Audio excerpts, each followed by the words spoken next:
आपको पता है भगवान श्री राम की भी एक बहन थी, नाम शांता। जानना जरूरी है कि शांता थी कौन, और अगर थी तो उनका कहीं जिक्र क्यों नहीं होता। हमने राजा दशरथ के 4 पुत्रों का जिक्र कई बार सुना है, लेकिन शांता का कहीं नहीं। जाने माने इतिहासकार देवदत्त पटनायक कहते हैं कि शांता का जिक्र मौखिक परंपरा में ज्यादा मिलता है। इस परंपरा के अनुसार शांता राजा दशरथ और कौशल्या की पहली संतान थी, जिन्हें माता कौशल्या की बहन वर्षिणी और उनके पति राजा रोमपत को दान किया गया था, क्योंकि उन दोनों की कोई संतान नहीं थी। भागवत पुराण के 9वें स्कंद में राजा दशरथ और शांता दोनों का जिक्र है। इसके अनुसार शांता को दशरथ ने अंग देश के राजा रोमपत को दान किया था।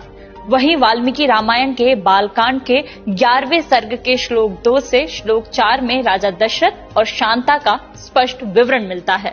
शांता बड़ी हुई तो उनका विवाह ऋषि श्रृंगी से हुआ। ये वही ऋषि थे जिन्होंने राजा दशरथ को पुत्र प्राप्ति के लिए यज्ञ करवाया था। ऐसे ही संस्कृत की अद्भुत रामायण में भी दोनों का जिक्र मिलता है। अंगराजेन सख्यम च तस्य राज्ञो भविष्यति, कन्या च अस्य महाभागा शांता नाम भविष्यति।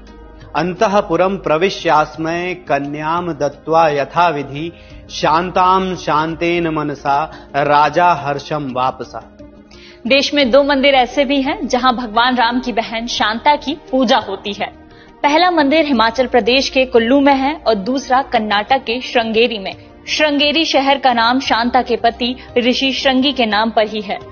माना जाता है कि शांता बचपन में ही अयोध्या छोड़कर चली गई थी, इसीलिए उनका जिक्र ग्रंथों में कम और लोक कथाओं में ज्यादा मिलता है। आज जानना जरूरी है मैं इतना ही। कल फिर होगी मुलाकात किसी नए विषय के साथ। जुड़े रहिए दैनिक भास्कर ऐप पर, क्योंकि सच करीब से दिखता है।